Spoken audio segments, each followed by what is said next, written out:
മൂപ്പരുടെ ഏതോ ഒരു വീടും കാര്യങ്ങളും സ്ഥലവും ഒന്നും ഞാൻ പറയുന്നില്ല. ആളുടെ വീട് നമ്മുടെ 14 ജില്ലകളിൽ ഒരു ജില്ലയിലാണ്. പിന്നെ അപ്പൊ ആള് വിളിച്ചിട്ട് ഇങ്ങനെ പറഞ്ഞു, അല്ല ആള് ആദ്യം വിളിക്കല്ല ചെയ്തത്, ആദ്യം ഞാൻ പറഞ്ഞില്ല ഞാൻ ഇൻബോക്സ് തുറക്കല് കുറവാണ്. അപ്പൊ കുറെ നാളുകൂടി ഞാൻ ചിലപ്പോ അത്രയും ബോറടിച്ചിരിക്കുമ്പോഴാണ് ഞാൻ ഇൻബോക്സ് ഒക്കെ തുറന്നു നോക്കുക. അപ്പൊ ഒരു ദിവസം ഞാൻ തുറന്നു നോക്കിയപ്പോ ഇങ്ങനെ മെസ്സേജ് കണ്ടു. ഞാനല്ല, ചേട്ടന്റെ ഫോണിലാണ് ചേട്ടൻ ആദ്യം കണ്ടത്. ചേട്ടൻ പറഞ്ഞടി ഇങ്ങനെ ഒരാള്, ചേട്ടനെ അളിയാന്നൊക്കെ വിളിക്കുന്നുണ്ട്, ബാലിച്ചേട്ട പിന്നെ മീനുവിനെ കല്യാണം കഴിക്കണം അങ്ങനെ ഇങ്ങനെന്നൊക്കെ പറഞ്ഞിട്ട് ഇങ്ങനെ പറയും. എന്നെക്കാളും മുമ്പ് ആൾക്ക് അപ്ഡേറ്റ്സ് കിട്ടും എന്റെ. പിന്നെ അപ്പം ഞാൻ എടുത്തു നോക്കിയപ്പോ എനിക്ക് ഒരുപാട് മെസ്സേജ് അയച്ചിട്ടുണ്ട്. അത് അയച്ചേക്കുന്നത് ഭയങ്കര ചീസി, ഭയങ്കര ക്രിഞ്ചി സാധനങ്ങളാ. പിന്നെ എന്താ I remember about you, I hug the pillow എന്നൊക്കെ പറഞ്ഞിട്ട് എന്തൊക്കെയാറുണ്ട്. എനിക്ക് ഭയങ്കര ക്രിഞ്ചാത്.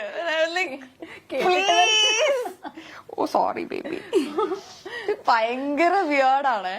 അപ്പൊ ഞാൻ ആലോചിക്കാ, എന്റെ നോർമൽ ലൈഫിലാണ് വെറുതെ എന്റെ പുറകെ നടന്നപ്പോൾ ഇത്രയും ഡയലോഗ് അടിച്ച് ഞാൻ ഓട്ടിക്കും. എനിക്ക് ഇഷ്ടമല്ല ഇങ്ങനത്തെയൊക്കെ പറയുന്നത്. യു ആർ മൈ വൈഫി എന്നൊക്കെ പറഞ്ഞു, please you are my wifey. പിന്നെ I am a failure, together we can make this world beautiful എന്നൊക്കെ പറഞ്ഞിട്ടുള്ള മൂടാ. I am a failure, together I am sure എനിക്ക് ജീവിതത്തിൽ സക്സസ് ഉണ്ടാവും. പിന്നെ നമുക്ക് ഞാൻ എത്ര വർഷം വേണമെങ്കിലും കാത്തിരിക്കും. എന്തൊക്കെയോ കുറച്ച് ഈസി ഡയലോഗ്സ് ആണ്. അപ്പം അത് കഴിഞ്ഞപ്പോഴത്തേക്കും അതെ അവന് കളിക്കാൻ പറ്റില്ല, അവന് കേൾക്കാൻ പറ്റുന്നില്ല. അതെ ഭയങ്കര ക്രിഞ്ചായി പോയിരുന്നു. അപ്പൊ അങ്ങനെയൊക്കെ കഴിഞ്ഞപ്പോ ചേട്ടൻ ഇങ്ങനെ കണ്ടിന്യൂസ് ആയിട്ട് അയക്കുന്നുണ്ട്. ചേട്ടന് കണ്ടിന്യൂസ് ആയിട്ട് അയക്കുന്നുണ്ട്. ഓരോരുത്തർക്ക് ഇങ്ങനെ ഇതാകുന്നോണ്ട് അമ്മയുടെ ഫോണിലേക്ക് മെസ്സേജ്. അത് കോമഡി എന്ന് വെച്ച് കഴിഞ്ഞാൽ എന്റെ അമ്മയ്ക്ക് 2 ബ്യൂട്ടി സലൂൺസ് ഉണ്ട്. അപ്പം ഒരെണ്ണം നമ്മുടെ നാട്ടിൽ തന്നെ, ഒരെണ്ണം നമ്മുടെ വീടിന്റെ അവിടെ, അതായത് നമ്മുടെ മാരരി ബീച്ച് റിസോർട്ടിന്റെ അവിടെ, പിന്നെ ഒരെണ്ണം കണിച്ചുളങ്ങര എന്ന് പറഞ്ഞിട്ട് വേറെ സ്ഥലത്ത്, അതിന്റെ അടുത്ത് തന്നെ. അപ്പൊ ഈ കണിച്ചുളങ്ങര തുടങ്ങിയ പാർലറിന്റെ അടുത്ത് ഈ ആളുടെ ഏതോ ഒരു കസിനോ റിലേറ്റീവ് ആരോ ഉണ്ട്. എങ്ങനെയോ പരിചയമുണ്ട്. റിലേറ്റീവ് ആണോ കസിൻ എന്താണെന്നൊന്നും എനിക്കറിയില്ല. എങ്ങനെയോ പരിചയമുണ്ട്. അവിടുന്ന് അമ്മയുടെ പാർലറിന്റെ അഡ്രസ് എടുത്തിട്ട്, ഫോൺ നമ്പർ ഉണ്ട് അവിടെ, ഫോൺ നമ്പർ എടുത്തിട്ട് അമ്മയുടെ ഫോണിലേക്ക് ടെക്സ്റ്റ് മെസ്സേജ് അയക്കാൻ തുടങ്ങി. മീനുവിനെ വിഷമിപ്പിക്കരുത് എന്നൊക്കെ പറഞ്ഞിട്ട് എന്റെ ചേട്ടൻ ഞങ്ങൾ അതെ വിഷമിപ്പിക്കരുത്. അപ്പൊ ചേട്ടൻ പറഞ്ഞു ഞങ്ങൾ എപ്പോഴാണ് നിന്നെ വിഷമിപ്പിക്കരുത്, ഞാൻ എത്ര വർഷം വേണമെങ്കിലും നിനക്ക് വേണ്ടി കാത്തിരിക്കാം എന്നൊക്കെ പറഞ്ഞിട്ട് ആ മൂഡ്. അപ്പൊ ഒരു ദിവസം ഇതിങ്ങനെ അയച്ച് ലാസ്റ്റ് ആള് ഗിഫ്റ്റ് ഒക്കെ അയക്കാൻ തുടങ്ങി വീട്ടിലോട്ട്. പാർലറിന്റെ അഡ്രസ് അറിയാവുന്നത്. പാർലറിലേക്ക് ഗിഫ്റ്റ് അയക്കാൻ തുടങ്ങി. പിന്നെ എന്തൊക്കെയോ വെച്ചിട്ടുണ്ട്. പിന്നെ വാലന്റൈൻസ് ഡേയുടെ അന്ന് അയച്ചു ഒരു കത്ത്. എന്താ അയ്യോ ആ വാചകം എന്തായിരുന്നു? കവിത വരുന്നില്ല, ഇഷ്ടമാണ് എന്നെന്നും, സ്വന്തം പേര് അങ്ങനെ വെച്ചിട്ടുണ്ട്. അങ്ങനെ അത്രയും ക്രിഞ്ചാണ്. അപ്പൊ ഞാൻ വീട്ടിൽ എന്നിട്ടൊരു മയിൽപീലിയുടെ ഇതും കുഴപ്പമില്ല.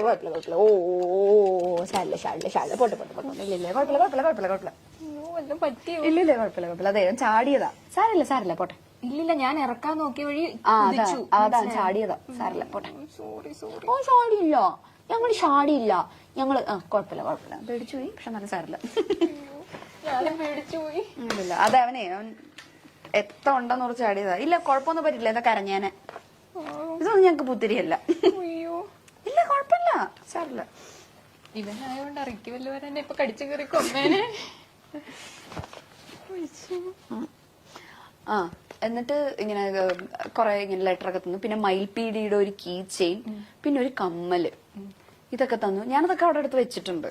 പിന്നെ അത് കഴിഞ്ഞപ്പോഴത്തേക്കും തിരിച്ചയച്ചു കൊടുക്കാൻ ഈ മൂപ്പറുടെ അഡ്രസ് എനിക്ക് അറിയത്തില്ല. ഈ ഇങ്ങോട്ട് അയക്കുന്നതിൽ ആളുടെ ഫ്രം അഡ്രസ് ഇല്ല. അങ്ങനെ അയക്കാൻ പറ്റുമോ? കൊറിയറാ. ഫ്രം വെക്കാതെ അയക്കാൻ പറ്റുമോ? കൊറിയർ അയക്കാലോ. ഇതെന്തിന്റെ പ്രൊഫഷണൽ കൊറിയേഴ്സ് എന്തോ അങ്ങനെ എന്തോ ആണ്.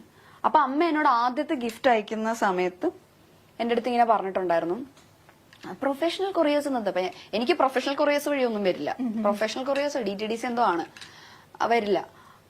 എനിക്ക് പിന്നെ ആമസോൺ ഫ്ലിപ്കാർട്ടൊക്കെ വരുള്ളൂ.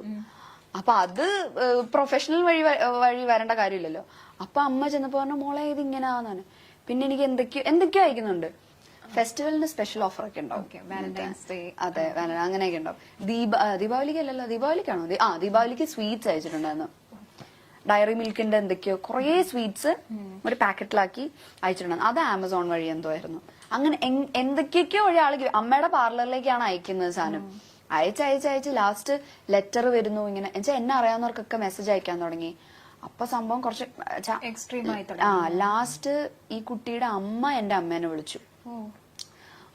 എവിടെ ഇങ്ങനെ വീട് എവിടെയാ, അടുത്ത സൺഡേ ഞങ്ങൾ അങ്ങോട്ട് വന്നോട്ടെ എന്നൊക്കെ ചോദിച്ചിട്ട്. അപ്പൊ അമ്മ പറഞ്ഞു വേണ്ട, മോക്ക് ഇപ്പൊ കല്യാണം നോക്കുന്നുണ്ട്. അപ്പൊ പറഞ്ഞു ഇല്ല, അവക്ക് ഇപ്പൊ താല്പര്യം, ഞങ്ങൾ നോക്കുന്നുമില്ല എന്ന് പറഞ്ഞു. അപ്പൊ അവനെ പറഞ്ഞ അതെന്താ, മോക്ക് വേറെ ആരെങ്കിലും ഇഷ്ടമാണോ? അപ്പൊ അമ്മ പറഞ്ഞു അല്ല, അതുകൊണ്ടല്ല, ഞങ്ങൾക്ക് ഇപ്പൊ താല്പര്യം ഇല്ല.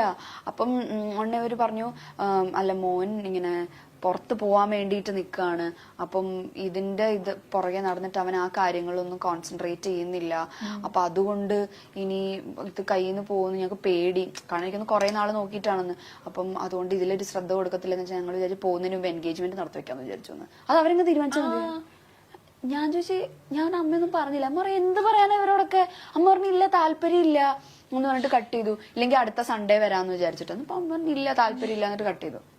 അത് കഴിഞ്ഞ് പിന്നെ ഇങ്ങനെ ഒരുപാട് ഗിഫ്റ്റ് ഞാൻ കാത്തിരിക്കും, ഭയങ്കര സ്റ്റോക്കിങ്, ഞാൻ കാത്തിരിക്കും അങ്ങനെ ഇങ്ങനെ എന്നൊക്കെ പറയുമ്പോൾ ഞാൻ പറഞ്ഞ അമ്മ ഞാൻ വിളിക്കാം. ഞാൻ വിളിച്ചിട്ട് ഡയറക്റ്റ് പറയാം എനിക്ക് താല്പര്യം. ലാസ്റ്റ് അമ്മയുടെ ഫോണിൽ ടെക്സ്റ്റ് മെസ്സേജ് ആലോ അയക്കുന്നത്. ആ നമ്പറിലേക്ക് ഞാൻ വിളിച്ചിട്ട് ഞാൻ പറഞ്ഞു ഇന്ന ആളല്ലേ. അപ്പം സംസാരം എക്സ്ട്രാ ഡീസൽ, സംസാരിക്കുന്നേ ഇല്ല ആള്. ആ ഓക്കെ ഇങ്ങനെ മാത്രമേ പറയുന്നുള്ളൂ. അപ്പം പിന്നെ ഞാൻ വിളിച്ചപ്പോ ഇങ്ങനെ ഞാൻ പറഞ്ഞു ഞാൻ മീനാക്ഷിയാണ്. ഇന്ന ആളല്ലേ ചോദിച്ചു. അതെ. ഞാൻ പറഞ്ഞു ഞാൻ മീനാക്ഷിയാണ്, നിങ്ങളുടെ അമ്മ ഇങ്ങനെ വിളിച്ചിട്ടുണ്ടായിരുന്നു, സംസാരിച്ചിട്ടുണ്ട്, നിങ്ങൾ അയക്കുന്ന ഗിഫ്റ്റ് കിട്ടുന്നുണ്ട്. നിങ്ങൾ ഇപ്പം ആ ആരാധന എന്ന് പറയുന്ന അവിടെ വരെ ഇറ്റ്സ് ഓക്കെ, എനിക്ക് ഹാപ്പിയാണ്, ഞാൻ അതിനെ റെസ്പെക്ട് ചെയ്യുന്നു. പക്ഷെ അതിന്റെ അപ്പുറത്തേക്ക് പോവരുത്. എനിക്കും പേഴ്സണലി നിങ്ങൾ ഗിഫ്റ്റ് ഒക്കെ അയക്കുന്നത് എനിക്കും പേഴ്സണലി ഭയങ്കര ബുദ്ധിമുട്ടുണ്ടാക്കുന്നു. ഞാൻ അതൊന്നും ഉപയോഗിക്കുന്ന പോലും ഇല്ല, അതൊക്കെ ഇവിടെ വെറുതെ ഇരിക്കുക. വള എന്തൊക്കെയോ അയച്ചു തന്നിട്ടുണ്ട്. അപ്പൊ ഞാൻ പറഞ്ഞു അതൊക്കെ എനിക്ക് ഭയങ്കര ബുദ്ധിമുട്ടുണ്ടാക്കുന്നുണ്ട്. സോ അത് ചെയ്യരുത്. ആരാധന, ഇഷ്ടം അതൊക്കെ സമ്മതിച്ചു. പക്ഷെ ഇതിന് പ്രേമം, കല്യാണം അങ്ങനെയൊന്നും കൊണ്ടുപോകരുത്, ഭയങ്കര മോശമാണ്. പിന്നെ ഇനി ഇതുണ്ടാവരുതൊന്നും. ഇയാളൊന്നും പറയുന്നില്ല, നമുക്ക് തിരിച്ചു പറയാനുണ്ടെന്നാ. ഓക്കെ ഇട്ട് കോള് കട്ടി. അത് കഴിഞ്ഞിട്ട് പിന്നെ അയച്ചു ദീപാവലിക്ക്.